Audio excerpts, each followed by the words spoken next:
Continuamos hoy, amigo oyente, nuestra marcha por la Epístola Universal del Apóstol San Judas. Y al volver hoy a nuestro estudio, creo que es necesario que hagamos un breve resumen de esta Epístola de Judas, ya que eso será de mucha ayuda para nosotros. Ya hemos visto que Judas era medio hermano del Señor Jesucristo, según la carne, pero él nunca menciona esto por varias razones.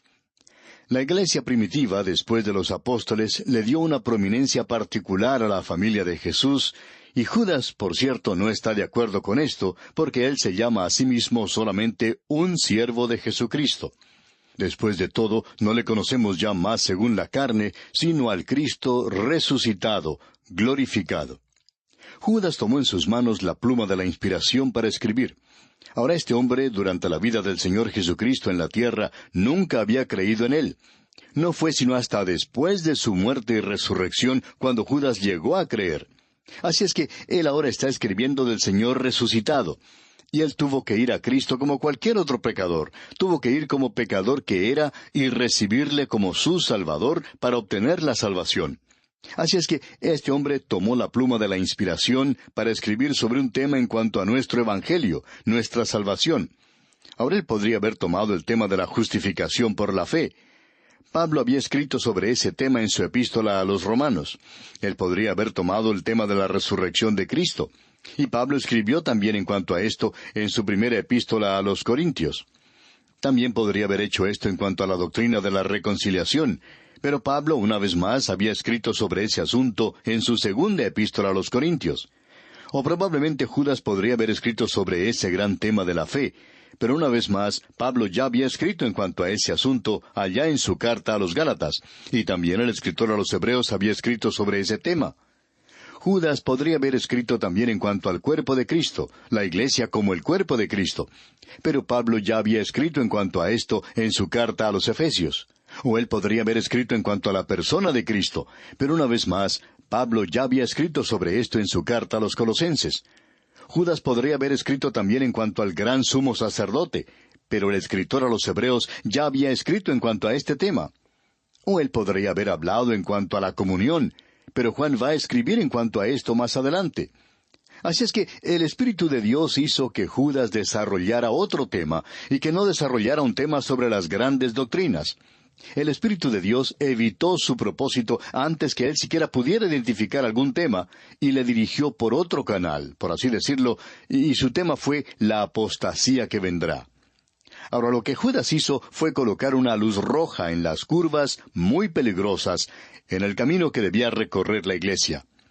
Y este autobús bíblico está recorriendo ese mismo camino, y esa es la razón por la cual estamos prestando tanta atención a esta luz roja que el Señor Jesús ha puesto aquí para nosotros. Ahora, Judas describe en una forma gráfica, muy viva, con un lenguaje que inspira admiración y temor, esa terrible condición que se aproximaba en el futuro.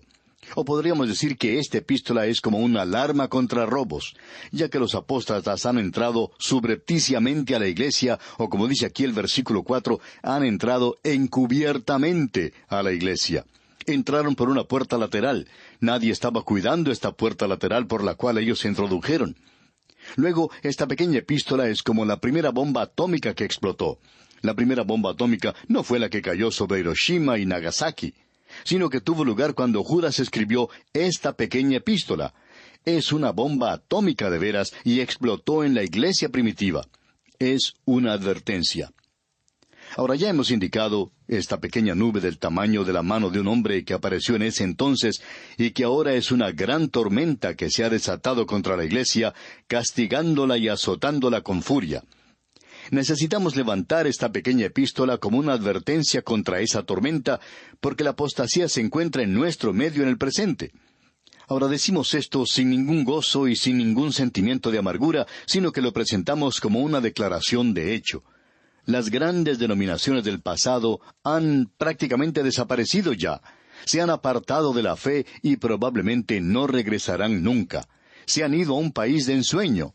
Hasta donde sabemos, no existe ninguna información en cuanto a ninguna iglesia u organización o alguna institución que una vez que se haya apartado de la fe haya regresado. Se nos dice que ha habido alguna persona que ha hecho eso, pero no conocemos a ninguna de ellas. Pero esto que tenemos aquí es algo bastante triste. Podríamos hablar del movimiento que provocó Wesley en Inglaterra, que fue un movimiento que salió de la iglesia. Comenzó cuando la iglesia llegó a ser algo frío e indiferente en aquel día. Y la iglesia de Wesley llegó a ser como un incubador caliente para reproducir la vida. Pero nos apena decir que en muchos lugares ahora es como un congelador, que conserva la forma exterior de Wesley, pero que no tiene el calor y la vida que había allí. Otros movimientos se han levantado y también en el pasado, como grandes olas, trajeron avivamiento a la iglesia. Hablando francamente, debemos decir que no creemos que el fundamentalismo sea la respuesta. No creemos que lo sea. Recientemente hemos percibido una verdadera debilidad que creemos llegará en última instancia a minar aún al fundamentalista, y es sencillamente lo siguiente. El fundamentalismo ha sido preciso y exacto en doctrina, pero en muchos lugares se ha visto desprovisto de ética y moral. Allí no hay ningún principio o práctica elevada. Ha tenido lugar un quebrantamiento moral fuera de la sociedad contemporánea, pero desafortunadamente se le puede apreciar también aquí en las iglesias conservadoras del día de hoy. Por ejemplo, podemos mencionar a un grupo que ha insistido mucho y hasta de manera beligerante en cuanto a doctrina y a separación. Sin embargo, se le señaló a ese grupo el hecho de que uno de ellos era culpable de inmoralidad, y a pesar de todo, ellos le defendieron. En otro caso, las actividades éticas de otra persona en su comunidad apestaban. Sin embargo, se supone que él era un fundamentalista. Amigo oyente, eso es tomar una actitud de complacencia. Desafortunadamente, hoy esto ha perjudicado la causa de Cristo mucho, porque es algo que ha tenido lugar desde adentro. Veamos ahora, dentro de esta epístola de Judas, lo que los creyentes pueden hacer en días como estos. Estamos seguros que algunos de los que nos están escuchando van a decir, «Pero, señor predicador, usted está tratando de ser sensacionalista. ¿No está exagerando usted un poco la cosa?» Bueno, amigo oyente, no creemos que sea así. En realidad, estamos seguros que lo que estamos presentando es algo bastante moderado. Permítanos compartir con usted los resultados de un estudio llevado a cabo y las declaraciones hechas por predicadores liberales desde sus púlpitos en el presente. En una encuesta de 700 predicadores se obtuvo los siguientes resultados. Un 48% negó la completa inspiración de la Biblia. Un 24% rechazó el perdón. Un 12% rechazó la resurrección del cuerpo. Un 27% no creía que Cristo regresaría. Cierto predicador dijo en una ocasión, «Nosotros, los clérigos liberales, no tenemos interés en la controversia fundamental modernista. No creemos que ni siquiera deberíamos perder el tiempo en algo así. En lo que se refiere a nosotros, no hace ninguna diferencia si Cristo nació o no de una virgen. Ni siquiera queremos dar una opinión en cuanto a esto». Luego hubo otro ministro que dijo, «Nosotros hemos dejado de pensar ya en consideraciones tan triviales como el asunto de la resurrección de Cristo. Si ustedes los fundamentalistas quieren creer tal insensatez, a nosotros no nos preocupa, no objetamos eso. Pero nosotros tenemos cosas más importantes de las cuales predicar que de la presencia o ausencia de una tumba vacía hace 20 siglos. Y otro ministro dijo, «En nuestra denominación lo que se ha llamado la fe de nuestros padres está acercándose a una extinción completa». Por supuesto que unos cuantos ministros viejos aún continúan asidos de la Biblia, pero entre los jóvenes, quienes somos los verdaderos líderes de nuestra denominación, no conozco ni siquiera uno que crea en Cristo, o alguna de las cosas que ustedes califican como fundamentales. Amigo oyente, ¿cree usted que estamos exagerando? ¿Cree usted que hemos enfatizado demasiado de si nos encontramos o no en una apostasía? ¿O si se han introducido ciertas clases de personas en la iglesia? Lo que tenemos ante nosotros en este libro de Judas, y ya hemos observado esto, son 3 ejemplos de personas que Dios ha juzgado en el pasado por haberse apartado de la fe. Israel no podía entrar a la tierra prometida debido a su incredulidad. Y luego, a los ángeles que no mantuvieron su estado original, Dios ya los tiene en prisiones eternas. Dice que los ha guardado bajo oscuridad. De paso, digamos que eso nos presenta un aspecto diferente en cuanto al infierno. Siempre habíamos pensado que el infierno era un lugar muy iluminado, como una de las calles principales de la ciudad. Sin embargo, es un lugar de oscuridad. Y pensamos que lo que Dios tiene que decir en cuanto a esto se acerca mucho más a la verdad. Eso lo vemos en el versículo 6. Escuche. y a los ángeles que no guardaron su dignidad, sino que abandonaron su propia morada, los ha guardado bajo oscuridad en prisiones eternas para el juicio del gran día. Luego él presentó a Sodoma y Gomorra como ejemplos. Primero hubo esa rebelión de los ángeles, y ahora se presenta Gomorra. Estos eran culpables de una inmoralidad grosera, y Dios los juzgó. Ahora él habla de los apóstatas que han entrado como soñadores. Eso lo vimos en nuestro programa anterior. Ellos habían mancillado la carne. Ellos practicaban una inmoralidad baja y anormal. Ellos son los que aprueban la homosexualidad en el presente. Y hay muchas iglesias que han aceptado eso, digamos de paso.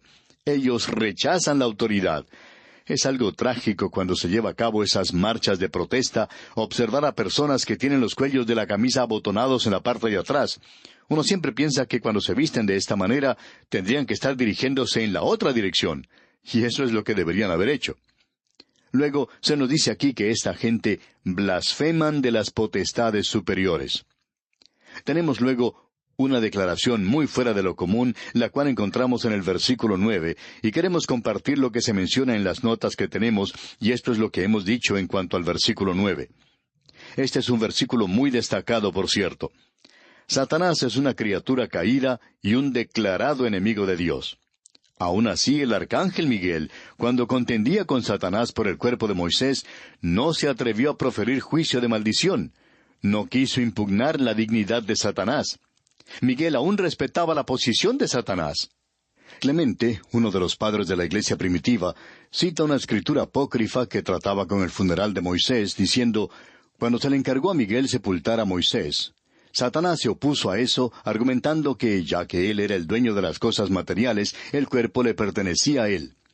La única respuesta que le dio Miguel fue, el Señor, es decir, el Creador, te reprenda.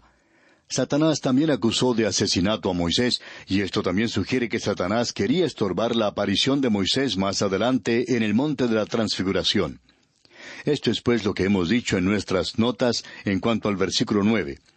Ahora este versículo 9 dice, y vamos a leerlo otra vez hoy, pero cuando el arcángel Miguel contendía con el diablo, disputando con él por el cuerpo de Moisés, no se atrevió a proferir juicio de maldición contra él, sino que dijo, el Señor te reprenda. Creemos que debemos mencionar aquí la traducción que hace el Dr. West de este versículo. Como usted sabe, hemos citado al Dr. West muchas veces. Él tiene una traducción muy buena. Escuche usted. Con todo, Miguel el arcángel, cuando disputaba con el diablo, argumentando en cuanto al cuerpo de Moisés, no se atrevió a traer una sentencia que impugnara su dignidad, sino que dijo, que el Señor te reprenda. Luego pasamos al versículo 10, y todos estos versículos son muy destacados. Este versículo comienza diciendo, pero estos... Ahora, ¿quiénes son estos? Son aquellos ciertos hombres que habían entrado encubiertamente, los apóstatas que se habían infiltrado en la iglesia.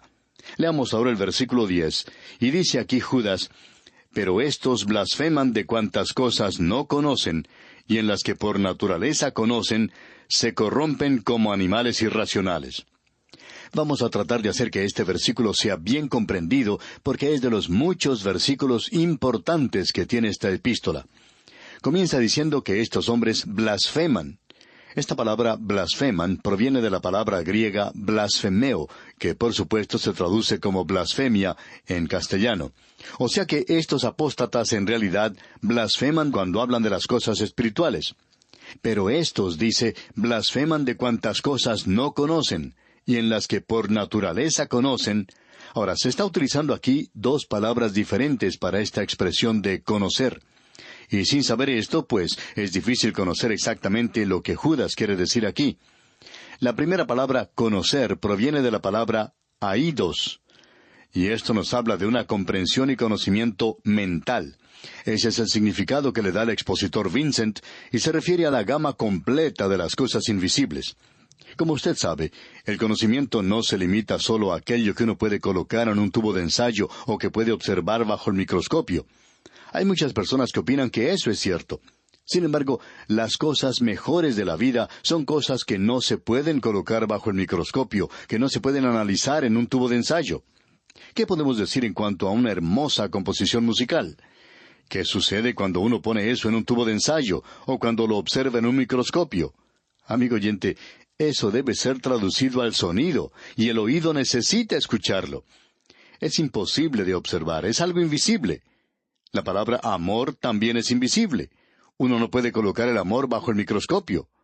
¿Y qué en cuanto a la fe? Tampoco se puede poner bajo el microscopio.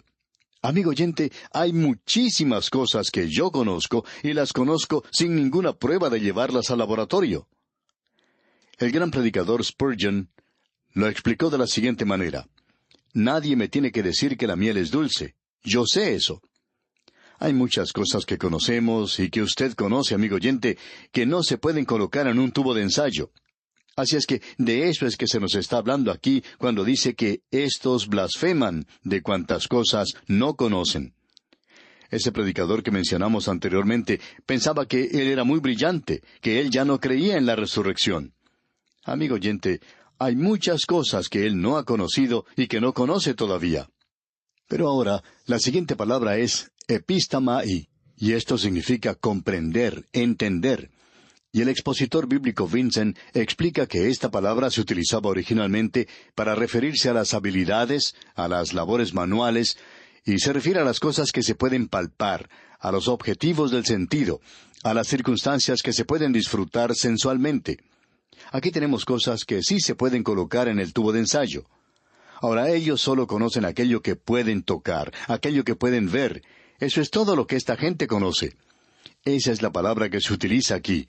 Ellos son como animales en esas cosas, porque después de todo, los animales solamente saben algo en cuanto a la hierba que tienen para comer, o algún otro animal que pueden comer. Eso solamente lo conocen por instinto. Usted sabe que hay aves que escapan de la temporada invernal del norte, digamos de Canadá, viajando hacia el sur, a Centroamérica. Algunas personas opinan que estas aves son muy inteligentes porque se dan cuenta que se aproxima el invierno y que caerá nieve en la tierra y que el lago se va a congelar. Y entonces se van hacia el sur, como dijimos, van hacia Centroamérica o a México, y van a estos lugares para pasar esa época invernal del norte, y dicen que son muy inteligentes. Pero no es así, amigo oyente. Están actuando sencillamente como actúa un animal, como un ave. No hay ninguna comprensión, no hay ningún entendimiento. Esta generación que opina que es tan inteligente en el presente porque solo cree aquello que puede colocarse en un tubo de ensayo, es una generación muy pobre en realidad. No comprenden ninguna otra cosa que no pueda comprender un animal. No han alcanzado un nivel elevado de conocimiento, lo que Pablo llamó epignosis. Pablo dice: vosotros podéis conocer que la Biblia es la palabra de Dios. Vosotros podéis conocer que Jesús es el Salvador del mundo. Pero estos, conociendo solo las cosas físicas, creen que ya conocen todo lo que se puede conocer. Y Judas dice aquí: en las que por naturaleza conocen, se corrompen como animales irracionales. Ese es el cuadro de los apóstatas. Luego en el versículo 11 dice Judas: ay de ellos, porque han seguido el camino de Caín, y se lanzaron por lucro en el error de Balaam, y perecieron en la contradicción de Coré. Estos tres ya han sido mencionados en la segunda epístola del apóstol Pedro. Los tendremos ante nosotros en Apocalipsis, donde los veremos como ejemplos, pero en cada caso es un ejemplo diferente. Ahora, este versículo comienza con la palabra ay, que proviene de la palabra uai, que denota tristeza o denuncia, y en este caso es lo último. Es como una denuncia, y este versículo 11 dice una vez más: ay de ellos, porque han seguido el camino de Caín, y se lanzaron por lucro en el error de Balaam, y perecieron en la contradicción de Coré. El primero que se menciona aquí es Caín, un hombre religioso, pero un hombre natural. Él creía en Dios y creía en la religión, pero hizo las cosas a su manera, según su propósito, según su propia voluntad. Él rechazó acercarse por medio de la sangre, y se presentó según su propia manera ante Dios. Ese es el cuadro del apóstata en el presente. En realidad, el hombre moderno se llama a sí mismo liberal y modernista, amigo oyente, pero eso es tan antiguo como el mismo jardín del Edén. Afuera del jardín del Edén, Caín era un modernista, era un liberal. Él creía en la religión y en Dios, pero hizo las cosas a su propia manera, no a la manera de Dios. Bien, amigo oyente, vamos a detenernos aquí por hoy. Que el Señor le bendiga copiosamente es nuestra ferviente oración.